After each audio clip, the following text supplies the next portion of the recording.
Hey, what's up, everybody? Welcome to the midweek recap. Hope that you have been having a great week.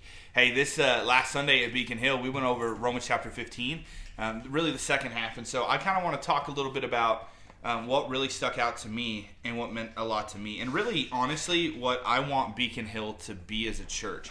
So in Romans chapter 15, verse 7, it's where we really got our start this last week. It says, "Therefore, welcome one another just as Christ also welcomed you to the glory of God." And then 8 through 12 is really about how Christ came and made a way, like he came to serve the Jewish people, or the circumcised as it says in the Bible, and then made a way for the Gentiles, who are the uncircumcised people, to have a way to the Father as well, right? So there's only one way to the Father, that's through Jesus Christ.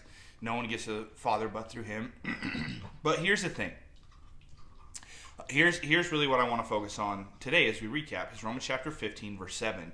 "Therefore, welcome one another, just as Christ also welcomed you to the glory of God." Like Christ welcomed us to the glory of God, knowing everything that we would ever do. See, a lot of times, I think people get messed up with like, oh, well, after I accept Christ or after I start this relationship, what happens when I still struggle and I still sin? And like, is that stuff still covered? Yeah, absolutely. Every sin that you have ever committed, whether it was like when you were 10 years old or 47, we're all future tense sins when Christ hung on the cross. Christ died to forgive your sins once and for all, past, present, and future. And what we have to be careful of as a church, and I'm not just saying Beacon Hill, I'm saying the church as a whole, is that we don't become gatekeepers and measure people by their sin instead of their need for a relationship with Jesus Christ. I think that a lot of times what we end up doing is going, hey, I think that, you should be this way, so you can't really come to my church until you fix that. Christ didn't operate that way. He didn't go meet with people that had been fixed. Like, I think of when he met with Nicodemus. Nicodemus didn't really understand who Christ was, and he didn't wait. And Christ wasn't like, hey, until you understand who I am, I can't meet with you. Or until you get over this pharisaical mindset, I can't meet with you. No, he went, hey, come on in. Let's talk. Let's have a conversation. He did the same thing with Zacchaeus. He did the same thing with the woman at the well. He did the same thing with the woman caught in adultery. He didn't wait till they were better to then minister to them. No, he ministered to them right where they were at. Listen, as a church, as Christians, and I'm very big on that term, like Christian doesn't necessarily just mean someone who believes in Jesus. It means someone who's trying to be Christ-like, who's trying to follow Christ, who's trying to be like him.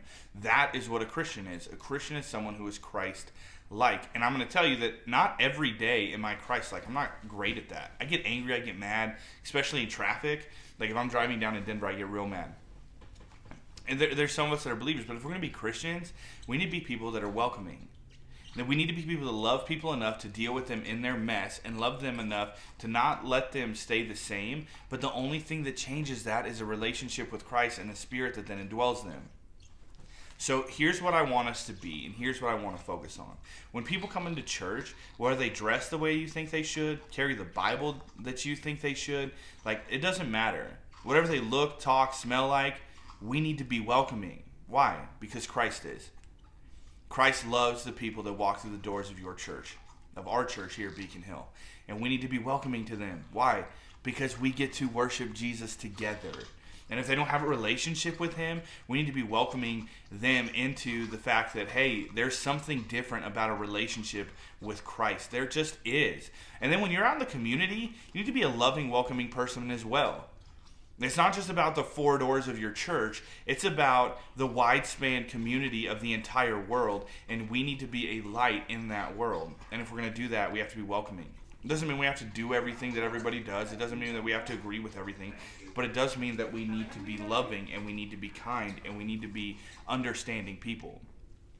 So, challenge you for the week as we wrap up this recap.